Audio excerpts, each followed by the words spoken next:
You guys don't have to wait 6 o'clock, and you can make the motion that you.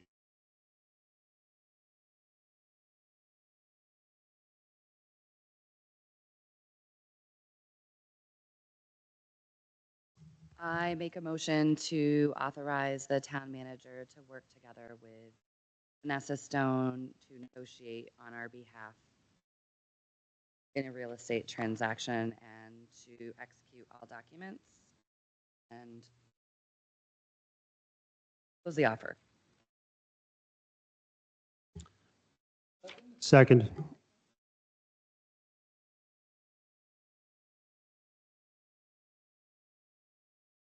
Aye. Kate, aye. Eric, aye. Alice, aye. Unanimously.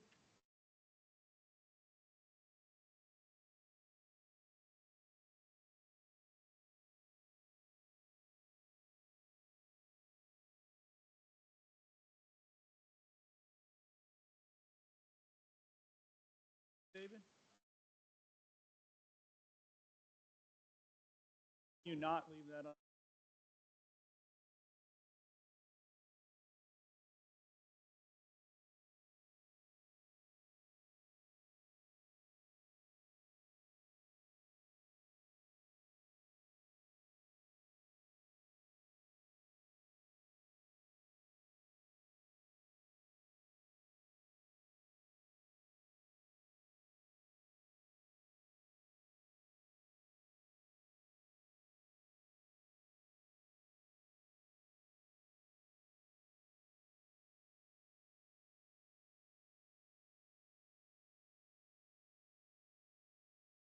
Move on. Well, the meeting was warned for 6.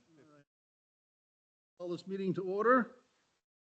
And first item on the agenda is approval of the minutes, October 6th, 5 regular and non-public.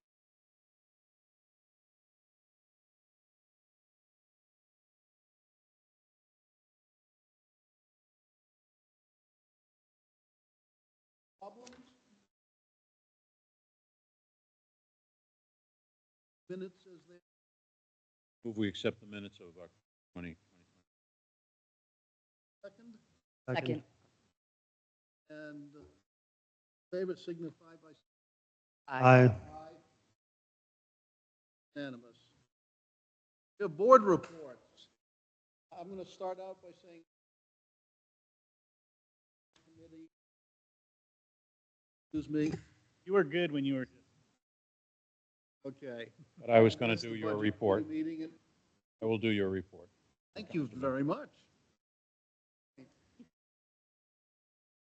we start with that? Yes. Okay. I attended the Budget Committee meeting minutes in John's stead, as he mentioned, and we heard reports from the Public Safety Director, as well as each of the 3 heads of departments, police, fire, and ambulance, and they gave nice summaries of how each of their departments are doing. The little things I'll point out. For example, the ambulance EMS has added 3 new EMTs, and others are under some level of training, which is excellent news. We talked about some billing issues, which are being worked on. In the fire department, Chief Neely pointed out that 4 new members have joined his department, and others are in training for level 1 certification, which is excellent news. He said that there has been a 38% increase in call volume from last year, which is obviously dramatic.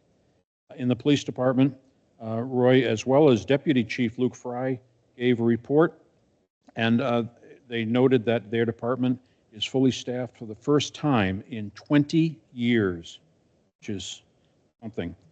Talked about vehicle maintenance, talked about staffing and police recruitment and retainage.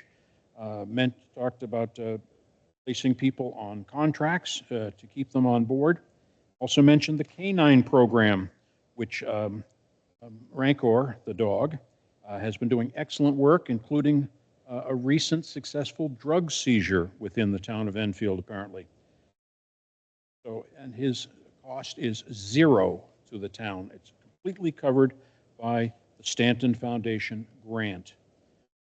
noted that Dimitri is appropriately guiding the Budget Committee towards modest increases at best within the budget and working very hard to come up with a very stable budget that can be presented to the board and to the town. Thank you very much. Who's next? I'll go. So the Enfield Village Association had a very abbreviated meeting this month, but they are preparing to hang the downtown garlands and lights just prior to Thanksgiving this month. The Heritage Commission, only to report there that they had recently made a revision to the barn inventory. They updated it, so it looks very nice and up to date now, and that'll be shared with the select board prior to our next meeting. Thank you. Eric? Yeah, the planning board has actually had 2 meetings since our last one. They're working very hard on some new zoning proposals, and there'll be a input session on, is it this Saturday? Yeah, this Saturday morning. There's a 2-hour session Saturday morning here in this room. Encourage everybody to come. We also had 3 hearings. The Laramie Farms hearing continued with discussion of traffic and the perimeters of the building and the general site. And then also a lot line merger, very straightforward. And then a minor site plan review for, Woodsville Power Equipment. I believe they're going to do business as Enfield Power Equipment on Hardy Lane or Hardy Road off of Route 4 in what is currently a motorcycle shop. So that'll be a new business coming to town in the near future. Thank you very much. Kate? Conservation Commission will meet this coming Thursday at 7 p.m. at the DPW. Thank you. Now we have the town manager's report. Thank you. First off, I'm happy to report that we have no open positions in the town. We are waiting for 2 new staff to start. They will both be starting the week of November 10th. Just happy to be at full staff and not in interviewing. With that, as many of you know, I attended the ICMA conference last week. I did put for the select board, there's a more in-depth letter of kind of the classes that I attended. I just wanted to give a brief overview in my manager's report. I did not put in my report or that report that the ICMA conference in Tampa, Florida this year had almost 5,500 managers and leaders from across the country and surrounding us, and they hosted over 150 classes during the 4 days. It was a really busy time down there, but I gave you guys a list of really all the classes that I've taken, but the conference this year highlighted several key themes relevant to Enfield's operations, long-term planning. So the sessions that I went to focused on technology, leadership, financial strategy, and how it can strengthen local government performance, employee retention, and resilience. There's been a big focus the last couple years on AI and technology. AI technology is just, it's almost overwhelming to see what they're doing with it. And one of the big things this year was custom-made generative AI that uses your minutes and all your professional documents and really limits where it can go for the information. So it's getting a lot more reliable, a lot more professional as you do those types of things. So something we'll be looking at. I don't think it's something we're going to be moving to really fast, but it's definitely something to keep an eye on. It could save tons and tons of staff hours if we search minutes back to minutes instead of hours or days. And then there's other AI innovations out there. I looked at one last time. I looked at it a little bit again this time where they're using cell phone technology and apps with AI to do road data surveys. They can tell and index the condition of your roads just by driving by. Little things like that that can be very beneficial in the future. Fiscal sustainability, I went to a TIF class and a Strong Towns, call it a Strong Towns class. It was the person who wrote Strong Towns. I have this problem. Need to write that down. Anyway, I went to the Strong Towns, and then I also went to a TIF class that was taught by a couple towns in Fate, Texas was one of them that grew.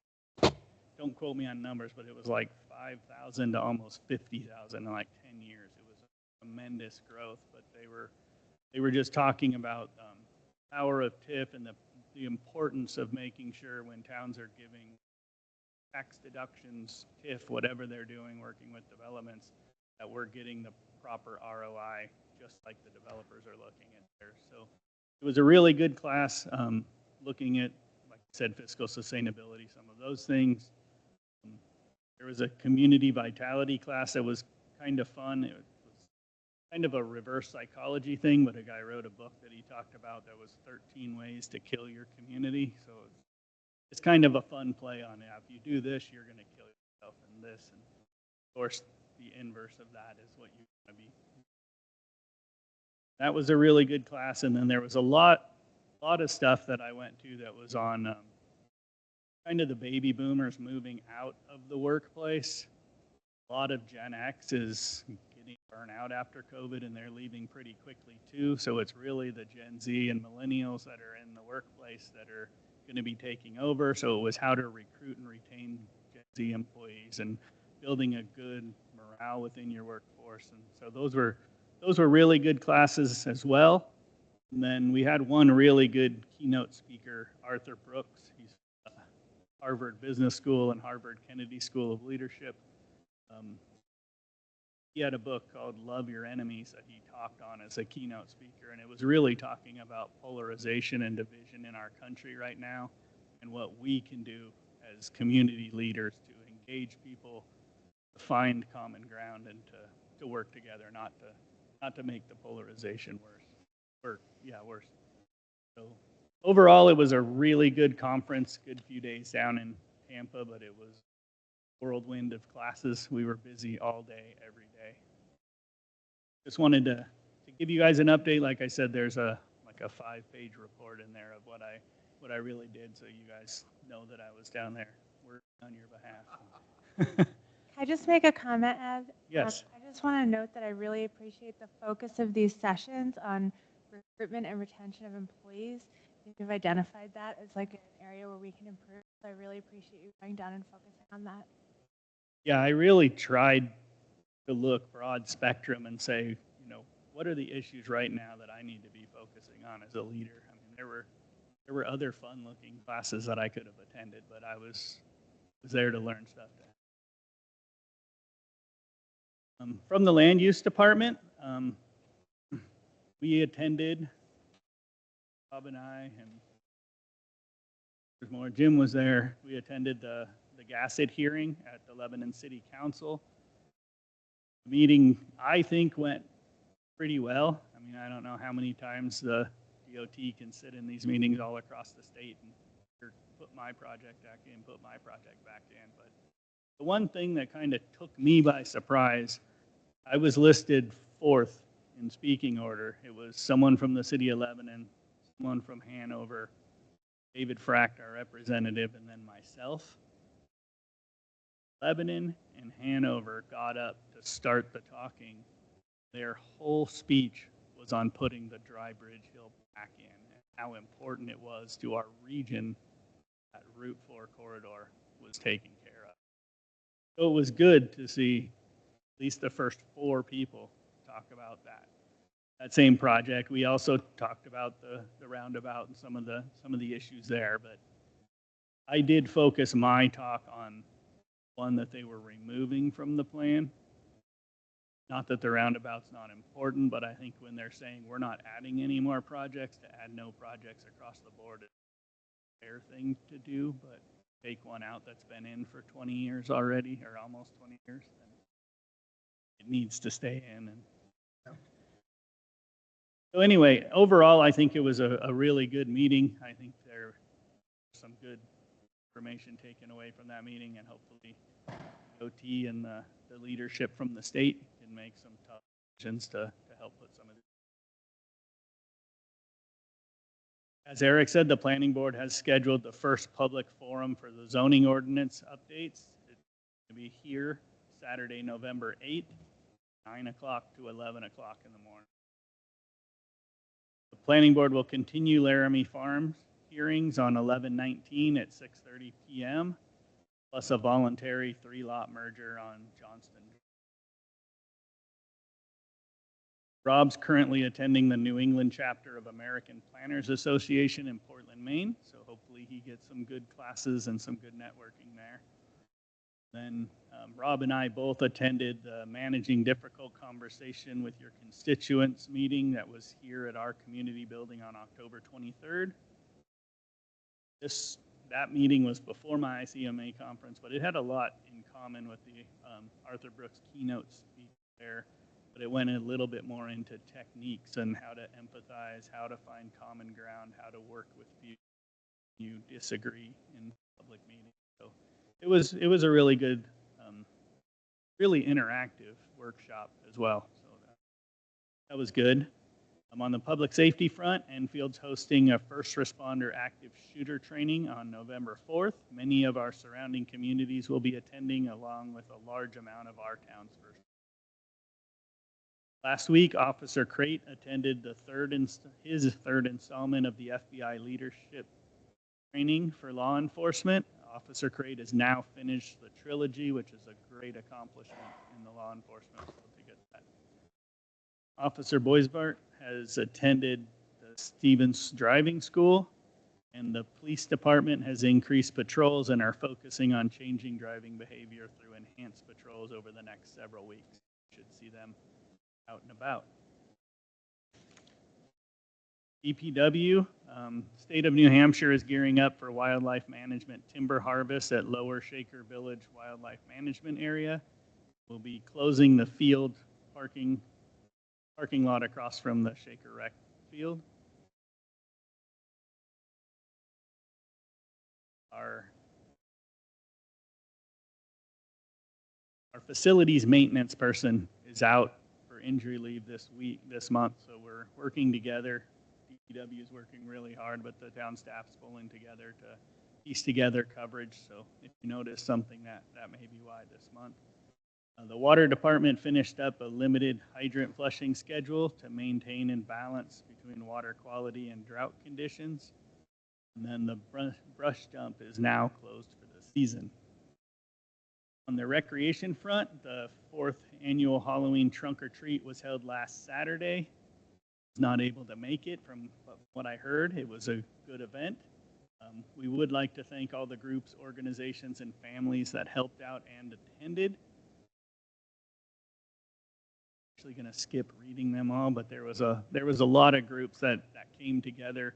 We had more organizations participating. So I'll stop there. And then I just have a couple other things on recreation. Registration's currently open for youth basketball. Then Todd has a meeting scheduled with the new Whaleback general manager and key school leader regarding the after-school program. So we'll be putting that together over the next couple months and getting ready for that. Kind of excited that we're getting to meet this early and get in with the new directors. And then the Goose Park Holiday Light Ceremony will be on 12/6, and there'll be some upcoming meetings to plan this event for the upcoming holiday season. So looking forward to getting more information out on that, and that's my manager's report. Thank you very much. Next up, we have the business of the evening, and the first item is the social district discussion.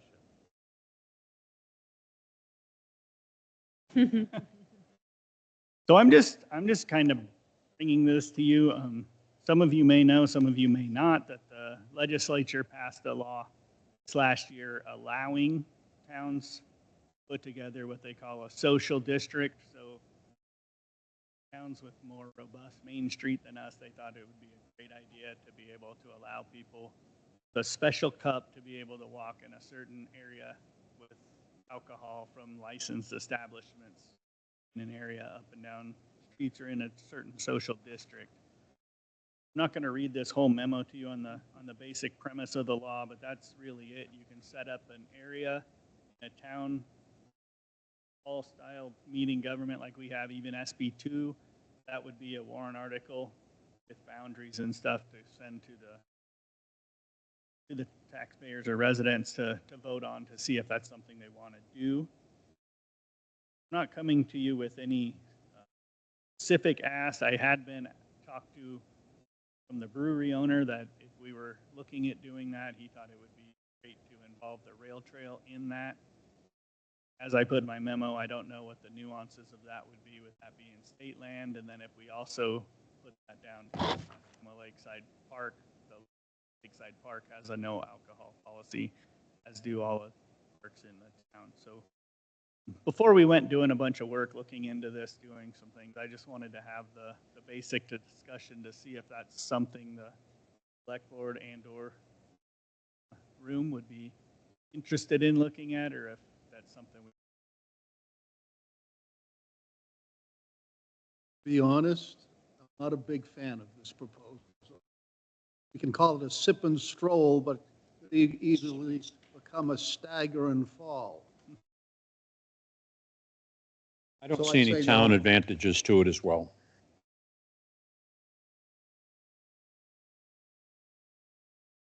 The comments from the board.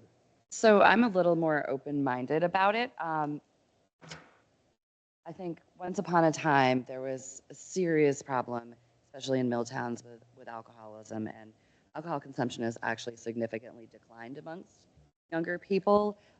We already have people who do the drunk stroll down Main Street, and I don't think that's making a social district won't change that. I do think it can be responsible. It's such a limit. The law is so limiting. The premise is so limiting. It's not go get smashed and then dance in the middle of Main Street. I would be in favor of putting it in front of the voters and seeing what they think.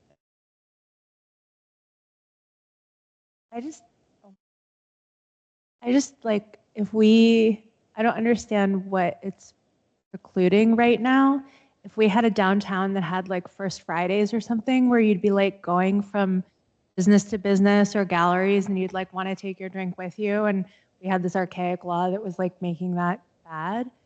But I guess I feel like I'm in favor of it, but I don't know if we're ready for it yet, but that's not up to me.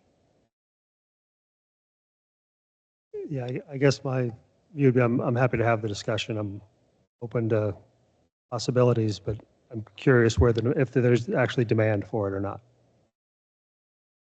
Yeah, I think we're being pretty reasonable in allowing outdoor drinking and eating, brewery at the restaurant. I think that's as far as we need to go. I've never had a single person tell me that they would like to walk up and down Main Street with a brew. I think the rail trail is significantly more compelling than Main Street. To go to the park, right? I don't think, first of all, sidewalks aren't that great. Carrying something and not, I don't know. No offense, Jim. You guys, it's not like we give you like extensive funding for the sidewalk, right? But I think it's a lot more compelling to go down the rail trail than anywhere else. I mean, for consideration regarding a lot of it, I think it really does bring in town property. One, would we reconsider alcohol at Lakeside Park? Because if you allow walking down, you're inevitably going to have that. But the second one is actually the parking lot, where once all of the land transfer is done, there's space for a couple picnic tables. And would we consider allowing a couple picnic tables there, and people could exit either of there's currently two businesses right there that sell alcohol, to take a beer and sit on those picnic tables, which would be on town property if we went that route. So that'd be the other sort of town property piece of it.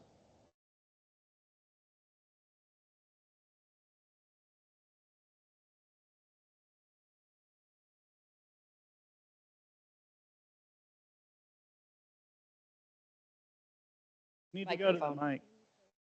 You turn it off.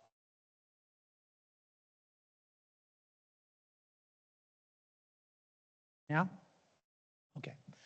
As someone actively involved with the rail trail, I see no advantages from the rail trail's perspective, much less the state, regarding alcohol use on the trail. I'm sure it's done, but I don't think it needs either town nor state support to do so. Also, I think we have a fairly contained business district that has alcohol related, as simply as walking across the street to the other facility. I drink beer. I'm happy to drink beer. I've been to both of those sites and enjoyed both of their what they provide. But I don't think it needs to be done in the streets or on the sidewalks of this town. Thank you. Thank you. Other comments from the audience? John, can I add one more thing? Go ahead. Just going off of what Eric said too, when we talked about the land swap, we did, we were floating various things we might use, kind of reshaped parcel. There's a little Oklahoma piece right now that doesn't belong to us. And one of the ones we had suggested was potentially able to have maybe a band there. And so I would envision, if we were to ever do something like this, it would be a small contained space, not, not setting people out onto me. I don't think it's a good idea to set them out. But I'm not against, like, to enjoy a band. I think we don't have a lot of opportunity spaces downtown. Lebanon closes off a parking lot in the street. We don't have the ability to do that for our businesses, but I do want to see them grow and thrive. And I'm definitely curious. I guess I wish had more folks think about it. Maybe it's not that. If I'm getting this right, I think my sense is, where do we stand right now tonight? I don't see any need to pursue the issue. I see no need.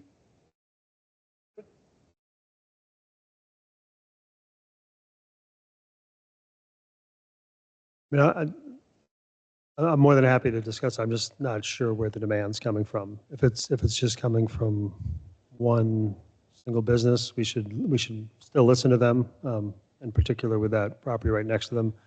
But it's certainly not something I've heard people in town demanding. Alice? I think, I guess I don't understand the demand for it yet. Like, 1 minute. Kate? I'm fine with considering it and listening to a business. Yes.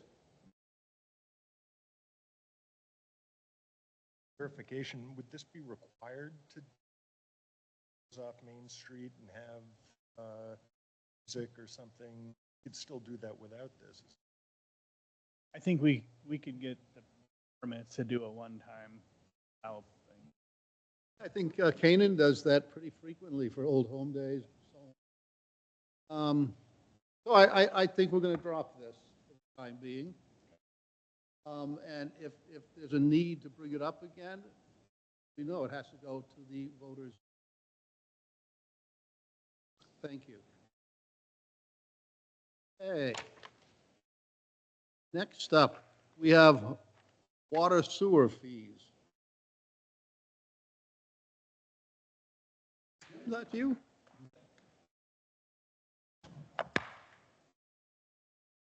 So tonight, I'm basically just here to talk about connection fees. And the reason I'm here is over the years, we've had sort of a one-size-fit-all structure to the connection fees around town. So it didn't matter if you were a 2-bedroom mobile home or a 100-unit apartment building, you paid exactly the same fees. And we have increased those periodically. I believe right now that the amount that we're charging is good for the smaller projects like houses and maybe a restaurant, a small restaurant. you know, an ADU, those kinds of things are probably adequately charged. But as we're starting to see more interest in some bigger housing projects, and we've had a couple car washes, some things like that that have sort of, you know, they're a lot bigger hit to the systems, and I just believe that they're not being sort of charged fairly under the current system. So we talked about this last spring, and we had actually gotten Horizons, our engineers, to do a kind of a study of our connection fees, relating them to, you know, other local fees, local towns and so forth, to see where we were at. And another thing that we hadn't been really capturing is a change of use. So, you know, if someone had built a small building back in the 50s and 60s, they paid to connect. If suddenly they demolished that building and, you know, connected something that was a lot bigger use of water and sewer services, we don't have the means to capture that as a new connection because they had a connection. And so we don't really have anything to distinguish the size of the connections. So we had Horizons look at this, and they also were looking at some methods of charging connection fees. And the other thing they were looking at for us was, you know, what do you do with the collected revenue if you do increase it?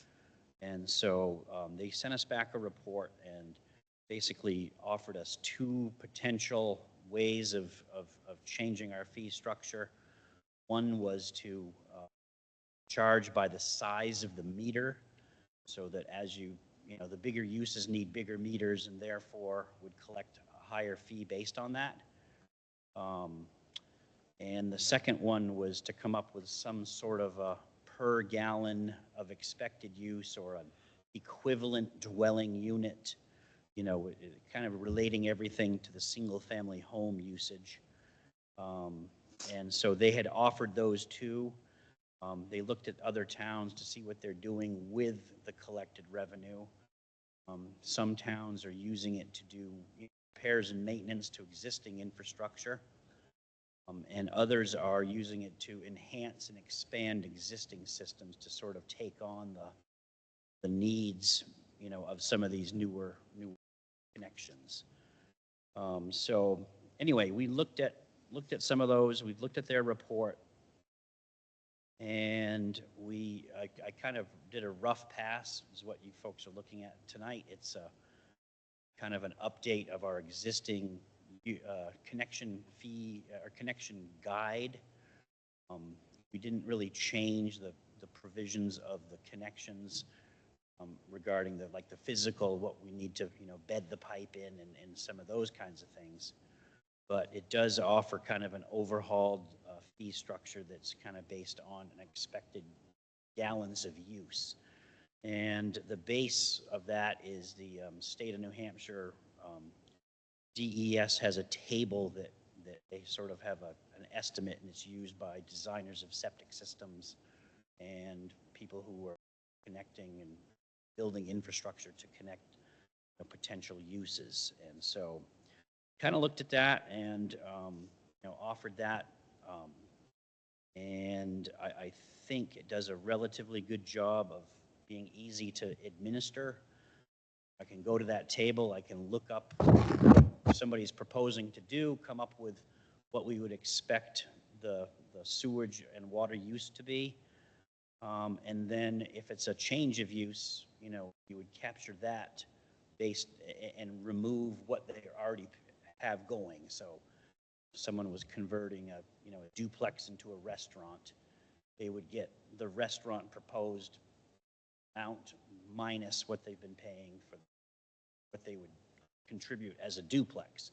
So it would just be the incremental change that would be assessed a fee. And so I kind of looked at that. I put it together. I looked at some neighboring towns, you know, and I think the numbers I put in there are pretty good. I think they reflect our existing connection fees at the lower levels, which would be the single-family homes and so forth. But then it ramps up, significantly for, larger uses. Horizons also mentioned that we should, whatever way we go, we should say in the fee schedule what the collected fees would be used for, so that they would be kept separate and used for different things, and we'd state what that would be. So we just made the guide a little bit clearer, changed the fees based on that. It's a proposed thing. One thing that some of these really large businesses and or housing developments, they'd be looking at a very, very large fee. I mean, probably 6 figures in some cases. And so, in terms of fairness, I think they should pay that because, if you're adding 100 units, you shouldn't get a deal over what 100 individuals would pay for their houses. But at the same time, to encourage some of these types of growth, maybe it should have a cap, maybe some wiggle room in there somewhere to maybe have them do, some sort of in-kind payment. I don't know. I mean, yes, I'm offering this and tried to do it early enough so we had some time. I'd like to vote on this with the annual increase in the regular water and sewer fees, typically in December. So anyway, I'm open to questions, or if you guys want to see some more examples. I did some on the low end. I haven't done any really, I haven't done a big apartment thing. There's some of those you'd like to see for the next meeting. I'd be happy to rough those out for you and just kind of, I'm looking for some guidance, I guess, and seeing how you think. I'd love to see some of those estimates for the higher use. Yep. Just so get a sense of it. Could you walk us through the math of just how the unit design flow designations work? So like pick, say, just, I don't know, any old thing, like a factory, like we assumably would know roughly how many people they wanted to employ. Yeah. How would that calculation work versus the flat fee calculation- we're used to? Yeah, so it's the variable thing, and some of the fees are meters and things that they have to do as part of the installation, but basically what I've offered is, say, like on the water side, it would be $5 or $3 per gallon of expected use. So if you go to that table and if you look at like a daycare center or something like that. Something bigger. Let's do something bigger. So if it had a apartment building that had 20 rooms, 22 bedroom units, okay? So it would be 20 times 150, which is the gallons per day for an apartment with 2 bedrooms. You'd come up with a number, and then that number you'd multiply by the $3 per gallon. Some of these have multiple parts. Restaurants, it's per seat, but then also per employee. So you add that together, that number. Do we imagine people will be honest in their estimate of seats? I know that they get an occupancy permit based on certain things, but Yeah, when they apply for a building permit, Okay. it's pretty basic. And then, we also have the assessors going out. Wait a minute, 10 apartments here, not 8. And so that would be a chance to recapture that. But I mean, hoping the building inspector in the building and would say, wait a minute, 1, 2, 3. And things like restaurants in the building code gives you a number of seats allowed to have. I think the employees would be a little better, but estimate on it's pretty darn close. My only request would be keep it as simple as you can. You got a good approach. And for examples, it'd be nice to see a single family home and an ADU, because those are pretty common So I concepts. think in the packet Yeah, it's on the back. there's those two, but yeah, But yeah, beyond that, I mean, like right now we have, you know, they want to convert at the museum, the La Salette Chapel is going to be converted into a arts performance center with 200 seats. So, I mean, that's, you know, that's a significant, you know, amount. It's not going to be obviously occupied 8-hour shift, but at times it'll be busier places in town. So, you know, that's one. Obviously, we had recently had the two car washes. First quarter, when people are washing salt off their car. Between the two, you know, they used about maybe 500,000 gallons of water and sewer for the town in 1 quarter, which is, you know, roughly equivalent to, about 60 single-family homes. So they're not like that year-round. Luckily, they're busy when other folks are not watering and, you know, doing summer activities, and so it works out pretty well. Again, you know, the impact of the system is far greater. The demand is far greater. Rob has sent 3 or 4 series developers that own property here in town, have just bought property projects, and they're looking at changes, interested in that, seem to want to come to Enfield. This is part of, I guess, being ready for that. Jim, on the part where Horizons recommended that we specify what the fees would be used for, I know in a lot of cases, like, so in the nonprofit sector, you say items like or may include, so you don't box yourself into Right, yeah. And I want to be really careful that we don't box ourselves in case some new magical wand appears to get rid of radon. I think you can be really broad and say for, you know, capital projects or, you know, infrastructure maintenance and improvement. It's not operating expenses, it's. I mean, we to do have a capture- capital reserve for both water and sewer, and so, you know, maybe it gets tucked in there, and the use of that can be fairly broad based on what's needed, you know, and so, but I think the key is to not put it in there to just like make the water and sewer rates lower today, you know, so. I think it's important to remember that connection fees, when you're charging them, a lot of times are to kind of make the people that have paid for these improvements that we've already done whole. They're buying into the system that is already in place and ready for them to work on. And then just stating something like that these will go in, continue to pay for those or make water system. I think these are really good points. And my main concern is that you try to keep it somewhat simple so you can actually deal with it without going crazy. Yeah, yeah. Yeah, I mean, a lot of this stuff we're collecting now because Lebanon has implemented a sewer development charge, and we have to pay that. And we have been doing it for about 4 or 5 years now, but they just overhauled their system. They've gone to 100% online OpenGov, and so I had a meeting with them about a week and a half ago on, you know, what that meant for Enfield, because, you know, the individuals are not necessarily the connection. Enfield is the connection. So how are we going to, you know, put that together? And so I think I have one trial in there, one that we've already collected the money. We're going to see how that gets through the system. I'm just worried that there's about 10 steps, you know, to go.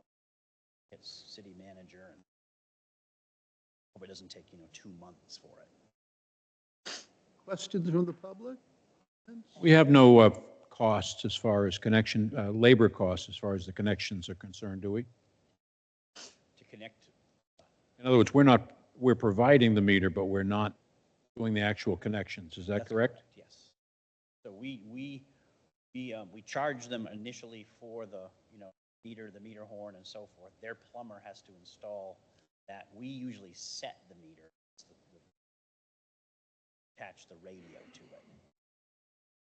there's a small Yeah, labor charge there is, and involved. that's charged. I think we charge $100 for the meter setting fee.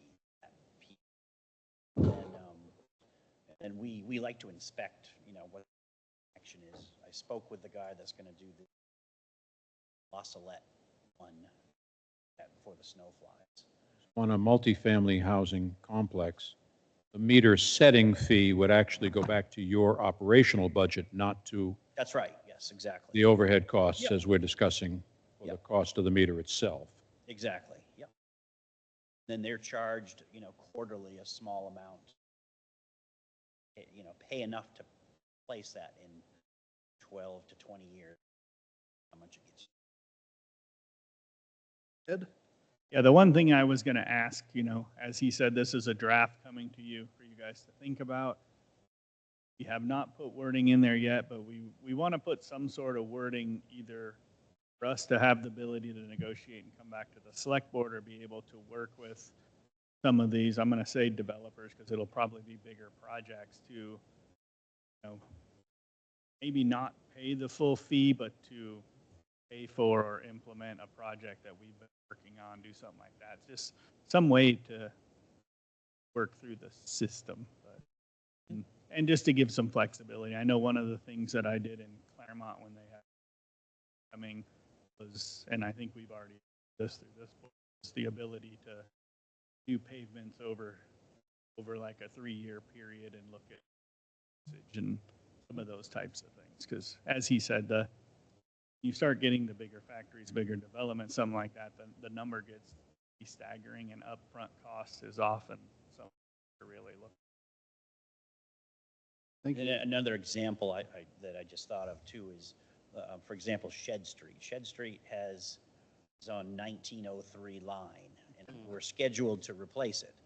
And but I mean, if there was that out there, and someone bought the Shed Street property and needed water, maybe say, hey, why don't you replace it from this intersection where there's a good pipe out maybe a little bit and to yours, and just take over the in-road piece and take it from there. Maybe deduct that from there or something. I don't know. Yeah. Can you help me to just to back on the example? So you gave a new single-family 3-bedroom home connecting to water and sewer. Mhm. You gave the application fees and the hookup fees for water and sewer. I understand they're separate, but I know a lot of folks don't know that here, no matter how many times we say it. But does that include Lebanon, or Lebanon's on top of that? Lebanon's on top of that? I have Lebanon in there. If you look at Lebanon SDC, Oh, down. it's from like the next to last. Oh, yeah, okay, line. I'm sorry, yep. Yeah, that's what they would pay for that. That's typically what So, and what would they pay right now? for Lebanon. Lebanon and Enfield right now? Like, how much more is this? So the Lebanon fee would be the same as it is now. Yep, And then ours is currently, it's $150 for the application fee. The hookup fee is $2,500 for the water and $2,500 for sewer. And the meter setup is the same. so this would help a single family, Be a little bit less, yes. a little bit? Yep. Okay. Thank you. Okay. I think you're on for the next item. Oh, yippee. The Oak Grove Street discussion. Before we get into it, you were here when the last time that street fell into the river, right? Yeah, that was like '06, I think. Yeah. Yeah. Yeah. It was pretty significant landslide that went in there, and can't remember what it cost to fix it, but it was. Oh, you don't remember that, yeah. I don't. Yeah, I was not the public works. I Yeah, was just okay. planner then. It was challenging for the town, I do remember It that. was, yeah. I want to say it was over 600,000 to fix it then, and so that'd probably be 1.8 million at this point. Well, go for it. So I didn't really, I mean, the memo kind of self-explanatory. There is an issue there. It's in the kind of the upper section between the house, is it house number 16, I think, or the graveyard, and the Route 4. It's right along there. You can look at it, see, we have a couple of Jersey barricades there that sort of people from that edge. But anyway, it's something that I foresee costing a small fortune to repair. And then I just don't know if it's worth being proactive about this. You know, Oak Grove Street is certainly not a major thoroughfare for the town.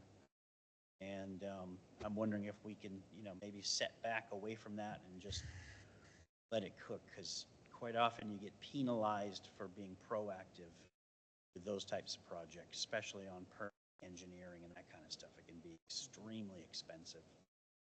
I think we spent a lot of money last time, Yes. and it hasn't lasted all that long. Well, it has, because it's a different area. Oh, this one is? Yeah, the previous slide is below where we're talking about Yeah. today. Yeah. And that has held up fairly well. So it's the next step up. But, you know, I mean, I guess I'm certainly willing to have an engineer take a look at it, come up with some more options, but I think I outlined the low-hanging fruit of things that we can do. Probably won't cost the town, you know, but just time and effort, maybe a few materials. You know, those options are out there. I have to admit, I really like for post and barricade this one-way street and close the east lane. Yeah, yeah. Some good signage, some of my favorite blinking lights. You got to keep them out of the east side of the road. Going to have to barricade the side of the road. Right, yeah, we would use probably some sort of bollards or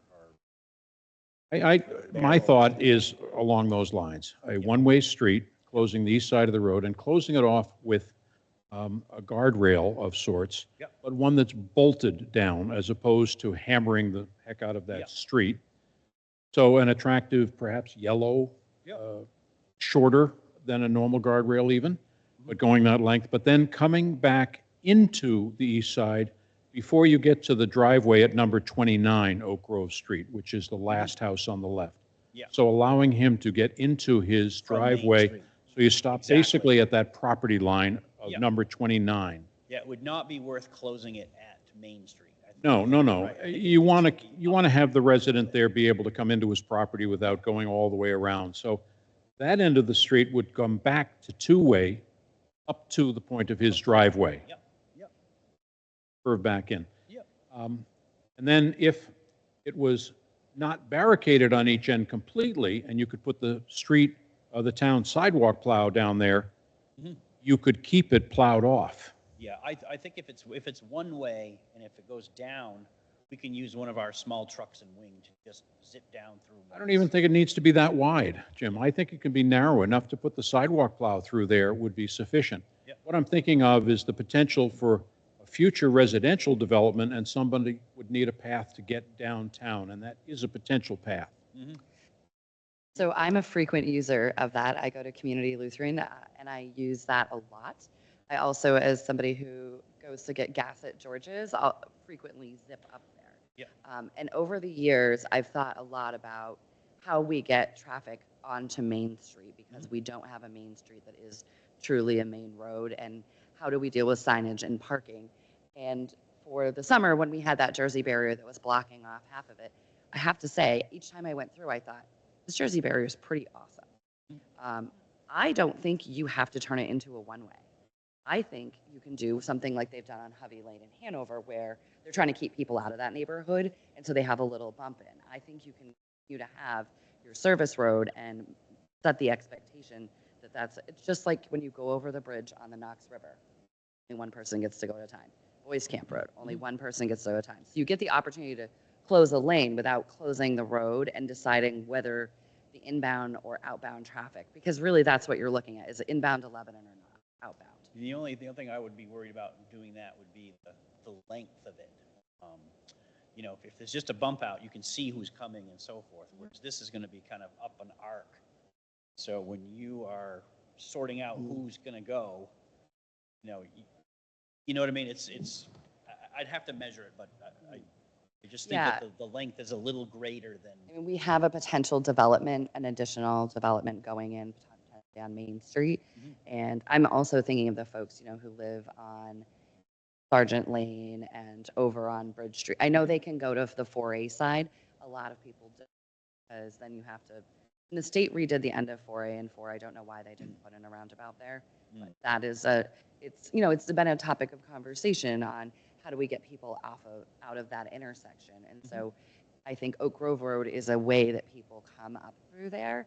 Do we want to send them all back and have them turn at High Street? High Street, the left-hand turn up and onto High Street in the winter is a relatively challenging turn, even with an SUV with good tires. In the winter, people are sliding towards you down that hill on a bad day where you just can't keep up because that's life in England. And it's a challenging left turn, even in a decent SUV. Another piece of data point that would be nice would be to maybe have regional planning or a traffic counter there, just to see what is the traffic that's going down through there. The other thing I would recommend too is to just put some sort of load limit on there. I was just going to say that very thing. Pretty serious load limit. And one heavy truck does more damage than 1,000 light cars. And that's why you can't line it with concrete barriers either. Because of that imposed weight, that entire length would be too much for that slope. Yeah. I mean, there's a lot that, I see turning down there and heading to George's to do. So. And it would be interesting to know whether the traffic, I mean, I have an idea of what I think, which direction it's going most, but to have an actual factual count of, is it more important to get people off of Route 4 and filter them down onto Main Street coming into town, or is it more important for them to? Or what do we as a town envision our Main Street looking like? We're doing a lot of work around economic development. We have a beautiful new park, and how do we want people to get there and travel through our town? Do we want to send them down High Street and have them turn so they need to drive through our kind of redeveloping small downtown commercial district? Is that, even if the traffic went the other way, do we want them to be forced? Or will that hurt our businesses? I don't know the answer to that. I want to think about it. I don't think we really want to send them down arguably our worst possible road. I mean, I have a preference to send them up, but I would be more inclined to leave it to an engineer. That's just my preference. Down or up? I can tell you right now that my husband would tell you down because he used that to go to Georgia. Also, right? And so it is used very heavily in the down direction for school drop-offs. Well, and the other thing, I would prefer down just for the plowing because, I'd rather be spraying the snow in not against the weak area, I guess. Oh. I've had a few people come to me where they knew this was going to be a topic, and they favor the down direction because of the school drop-off.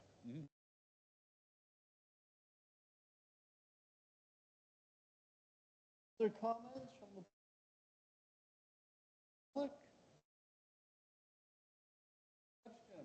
Problem, and let me know what you want to do, and would it make sense to do a traffic count? I mean, anybody, you guys would like to see that maybe? I think we do a traffic. I would. We start looking at what number 4, what you guys recommended would look like. And then we can come back with a little bit more of. I'll explore some potential, barricades or thing. And there's always Jersey barricades, but those are not easy. It's hard. I think that's too much weight. If we're talking about a collapsing slope, it's hard to mount that's reflectors. a lot of weight. So there's some very nice ones I saw online that are just bolted down. Yeah. Yellow, Mr. Andrew better Bernier, than a street guardrail. Yeah, Andrew Bernier, who used to be a E-Trans engineer, he walks up and down there, and he had some ideas. And I talked to him at town meeting, but I didn't write down anything. Probably should. He has a master's and that? he's a master's in this kind of work. So he works for Crown. So I think he's So got some really neat he ideas. had some good ideas on how best to do that. Where he thought safest spot to have traffic here, but not here. I think pretty much the middle of that scene. I'll get some more. You do have one hand online. Karen Buffet. Can't really read that, but whoever has a hand up, please identify yourself and speak. Sharon both. Sharon. Ron.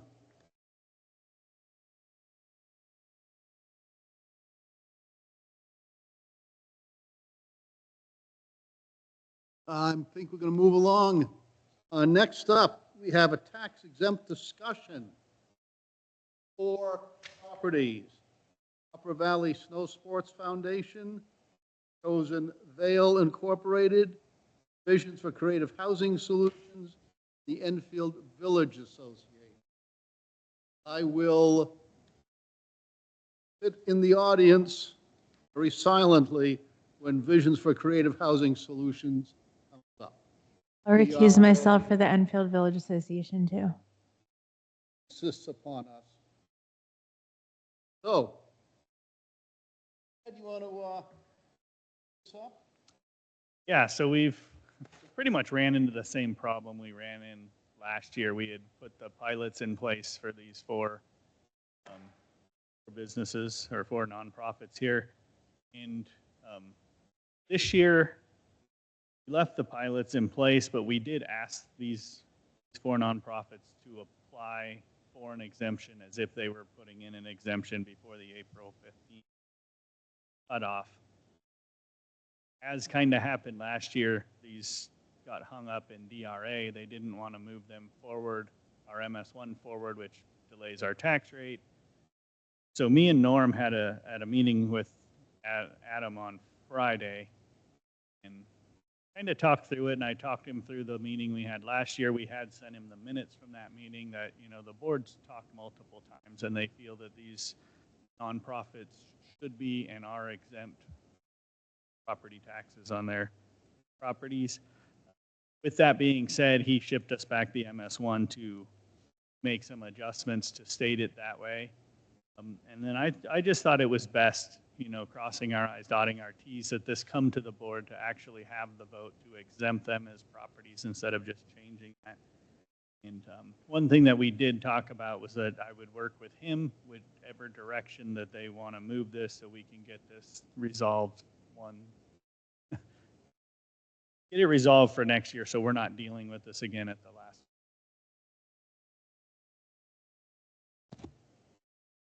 We need to do them as individual. Yes.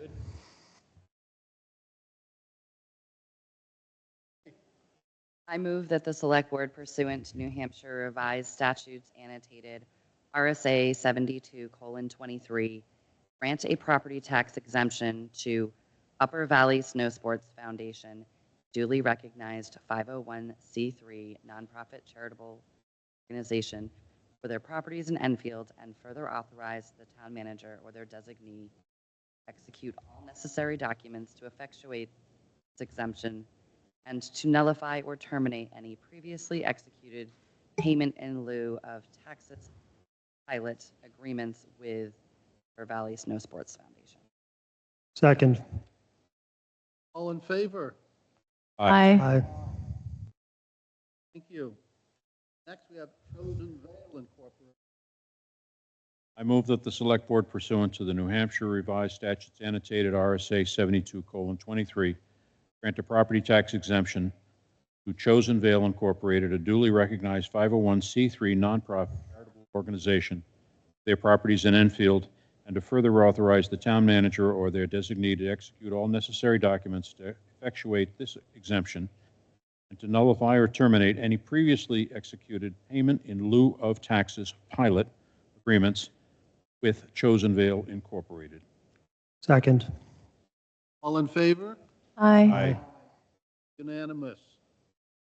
I'll move that the select board pursuant to New Hampshire revised statutes annotated RSA 72:23 grant a property tax exemption to Visions for Creative Housing Solutions Incorporated, a duly recognized 501c3 nonprofit charitable organization for their properties in Enfield, and further authorize the town manager or their designee to execute all necessary documents to effectuate this exemption and to nullify or terminate any previously executed payment in lieu of taxes pilot agreements with Visions for Creative Housing Solutions, Inc. Second. All in favor, say aye. Aye. Aye. Carries unanimously. I actually have to move?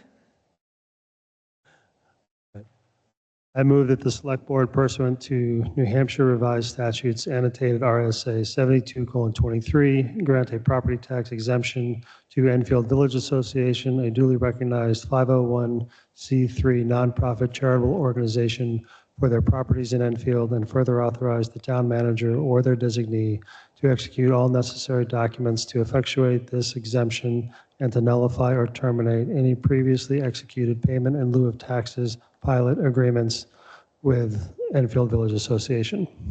Second. All in favor, signify by saying aye. Aye. Aye. And for the record, please note that John Klug recused himself from the vote on visions, and Alice recused herself from the vote on EVA. Thank you. Next up, we have a sewer connection request.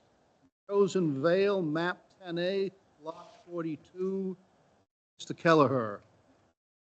I move that we grant the connection of the Chosen Vale Lane, map 10A, lot 42 property owned by Kelleher Construction to the Enfield sewer system. Second. All in favor, signify by saying aye. Aye. Unanimous. And Local River Management Advisory Committee application, Angus. Okay. We have a written biography. I make a motion that we appoint Angus DeRocher to the Local River Management Advisory Committee. I'll second that. All in favor? Aye. Aye. Aye. And thank you. You're in. Thank you.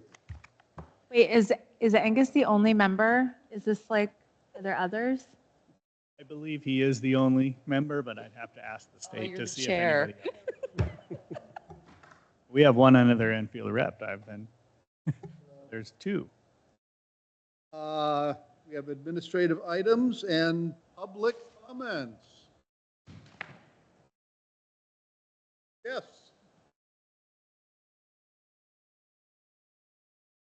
Just giving you a little bit of update because of the SNAP. Friends of Mascoma over the last month is averaging over 2,000 pounds a week that we're giving out. And we're seeing a large increase. I think people were stocking up because of the SNAP happening. So for the first time since I've been doing this, the food bank is letting us go more than one day a week down there, because I pretty much won't put more than 2,000 pounds into the van. So they've said we can go down there twice a week now, at least in the month of November, until the SNAP is reinstated. It sounds as though it's going to be a partial this month, and it's probably not going to be for 2 weeks that they're going to be able to set up the system, so people are going to be getting the food. You want to open the food bank more than one afternoon, one day? You want to open this branch of the food bank open more than one day? We're going to think about it. Right now, we're not having that problem. The problem we're having is going to be storage, obviously, but we're going to try to store, because the ecumenical program is also this month. So we're going to be putting it all in there. We've also going to be doing 50 boxes to the high school, at the high school, which goes to all 4 schools. That's this month also. But on the good side, we are seeing a lot of community support at this point. I was over in Canaan today. We had 3 people show up with food to donate. We were here, 2 people showed up here to donate. I was sitting in my driveway with Foodie yesterday, and 2 people in pickup trucks saw my truck, backed up, and gave me food to put in the truck.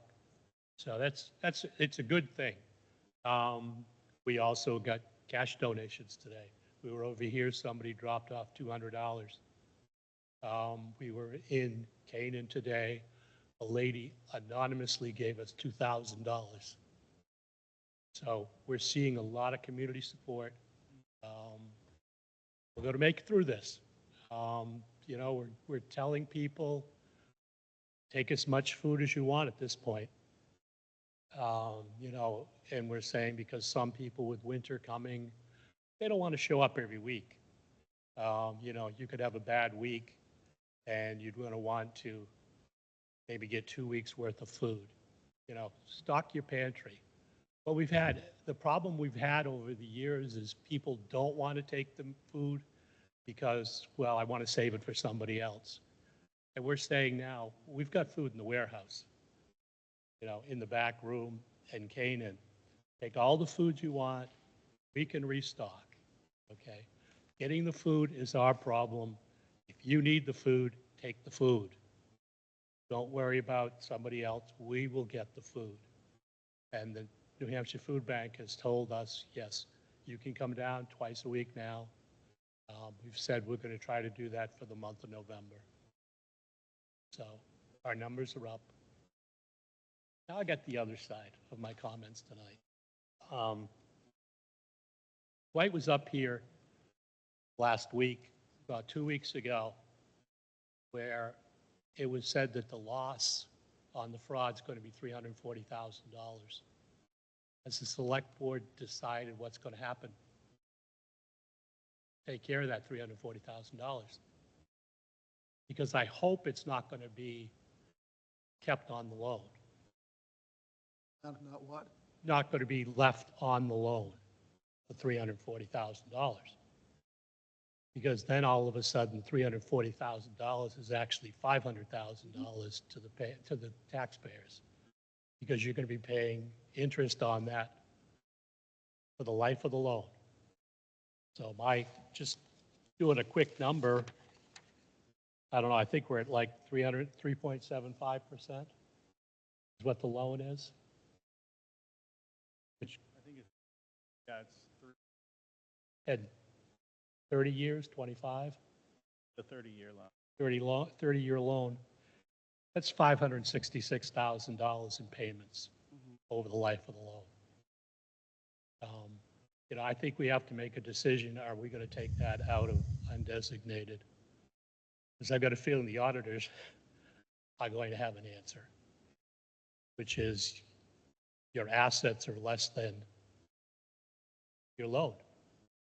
And it was pretty much a construction loan, which means by right you had to put in what you spent. The loss is not a what you spent. The loss is the money was stolen. So I just want you to think about that. Thank you. Thank you. Can I follow up on that? I want to thank Dan because I've been thinking a lot about whether we're even allowed to take it out as a loan. I just been noodling on it and it's really been bothering me. So I want to thank you for bringing it up. I don't know the right answer, but I think we need to figure it out. And I definitely don't like paying interest. I try not to work for the bank as a human. I know we need to do it for the project, but I'm uncomfortable financing a financial asset. I agree with those thoughts. I've been wondering, but Ed, you haven't had a chance to summarize the totals on that construction. No, we're still finalizing it, but it should be done. I happen to favor the idea of taking undesignated funds, not all at once, obviously, but I think if we would give consideration the possibility of using some undesignated fund budget money over the next 3 to 5 years to pay that off in advance. I personally feel like we probably need to take the hit this year. That's just my personal feeling. Eric?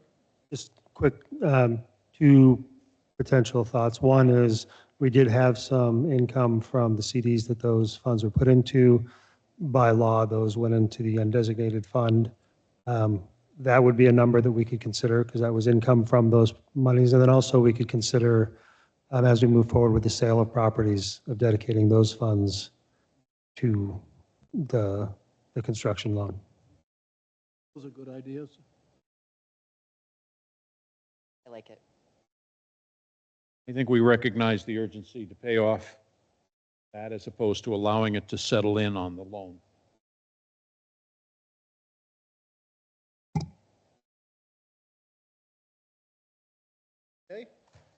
I have a public comment. I'm going to put my Community Lutheran Church hat on for a minute and tell you guys that the Thanksgiving in-gathering, which Dan referred to briefly, is coming up. There's multiple components, and it is done by the Mascoma Valley Ecumenical Council. That is the two Catholic churches in Enfield and in Canaan, the Mascoma Valley United Methodist Church, the Lutheran Church, the Scouting organization support it, and Friends of Mascoma vastly supports it by being the single largest food resource. They've been leveraging their connections for a number of years because they can get food for either free or significantly cheaper than any of us can. So that drive, the in-gathering drive, is taking money from individuals who are interested in donating and also from local businesses. This year they know they're going to have to buy significantly more turkeys, so that's an opportunity to give. The other item is that I want you all to be thinking about sharing the news that there are free very good Thanksgiving boxes. They're not junky, right? You're getting, and it's not random things off someone's pantry shelf. You're getting a very nice turkey. You're getting fixings for a Thanksgiving meal, and then you're getting some bonus items like some peanut butter, maybe some jelly, and they're standardized. They're nice box. You can drive in at St. Mary's Church on pickup day. They ask your name and they put it in your car. It's very fast and efficient now, and I want people to be able to say to their neighbors, don't target someone, but say like, hey, if you know anybody could use a little bit of help with Thanksgiving, and it's okay if they use the money they save to pay their heating bill or whatever they need to do, but make the pitch to your neighbors who might need some help and engage them to pass on the word, right? Because sometimes when you engage them to pass on the word, they decide, oh, I could sign up for a box. I think we have a lot of people who are very vulnerable right now. A lot of your neighbors who have been very, very charitable, not getting paid. And so I've sent a lot of them to the food pantry. They're very thankful. And I am super thankful for Friends of Mascoma's work on this. Thank you very much. I have a question for Ed. Since we've received these notices from DES with regard to the Shed Street contamination, what is the impact for the town? Is there anything that we now have to add to our thought processes other than we're still in a wait-and-see position? Yeah, we're still in a wait and see. I'm going to contact them. That's one of the things on my list. When I read through that, I just want to make sure that they understand the homes, all the homes in that area are on our city water. That makes reference to private wells. So I just want to make sure that they're aware of that, and I'll be working through it. But I think it's a notice that they have to send, just like we have to send uranium reports when we have a hit, that they have to send And that. online, I still can find absolutely no reference to steps that are to be taken at this point by the state. It just doesn't seem to be, other than the report which they issued in, I think it was March, there's no follow-up whatsoever that's been posted to the DES website. Yeah, it was just for us to do some follow-up testing and some additional wells, which we've done. They've now received their results, which is what the letter came out, and we're waiting for further. And no way to get them to move. Pushing a little here and there. Sharon Buffet, do you have your hand up? Yes, can you hear me? Yes. Okay, thank you. I have two comments, please. And one has to do with Rob Taylor. I didn't have a chance to get on when he was speaking. A consideration when a development or large business comes to Enfield, and if hooking into the water and sewer system, if there are going to be system upgrades needed for that system to accommodate that new entity, I would, even though it might be really stiff for that entity to pay those extra fees, I don't have too much sympathy because water and sewer users are really, we can't keep bearing more than we are for our own use. So if system upgrades are needed that are beyond what we would need normally, it just seems that there should be more responsibility for new large developments as part of coming to Enfield. So that's 2 cents that I offered. And then the other thing, I think Eric might know about this. At the planning board, October 27th, I think it was, there was some discussion that wasn't yet a conceptual, but a new person from Boston who has bought 19 acres. And I believe it's right off of Grove Street, Oak Grove Street. And that person was proposing in his idea that he would take 5 acres and put about 40 cottage-style homes on just 5 acres. Now, that's not an official conceptual, and it has to go through the approval process. I understand that. But if you multiply that, even if I think that the planning board maybe might have suggested 20 homes on those 5 acres, but if he has 19 acres, approximately 20 acres and 20 homes per acre, you're dealing with a significant development there that I would think that they might have to come out onto Oak Grove and that they might want to turn left and go up the hill to more easily access Route 4 than to have to go through town and do it. So I'm just suggesting that before any work is done on that, that maybe you look ahead a little bit as to what might be coming down the pike before you change that road. Thank you. Thank you. Just to clarify, that is not on Oak Grove. Yeah, just to clarify, that property is not off of Oak Grove Street. It's off Main Street, a little further down. Okay. Which Okay. street would it come out onto? We've know? closed that topic for the moment. We have another speaker. Oh, excuse me. Thank you so much. Sorry, Sharon. I just wanted to add on to Kate's statement about the local ecumenical council and churches and what they're doing for food for the holiday. The Catholic Church in Lebanon for many years has been providing meals delivered to homebound people in the whole Upper Valley, including Canaan and farther out in the Mascoma Valley. And I think that's a good resource too, and certainly worthy of support. Thank you. Thank you. That's a really good point. Can I just add to what Dave said? Because they have been doing that for a lot of years, and the folks here can get a cooked chicken if they have a small household. So great food access point. The Ecumenical Council has been doing this for 51 years now. See. Thanks. Yes, Lindsay. Yeah, so unfortunately, Sacred Heart is not doing any turkey dinners for Thanksgiving this year. They've opted not to. So Friends of Mascoma is also working on having some hot meals that will be delivered that day. So more on that coming soon. But unfortunately, but yes, the Catholic Church does do a lot of things, but they won't be doing a Thanksgiving special this year. Thank you.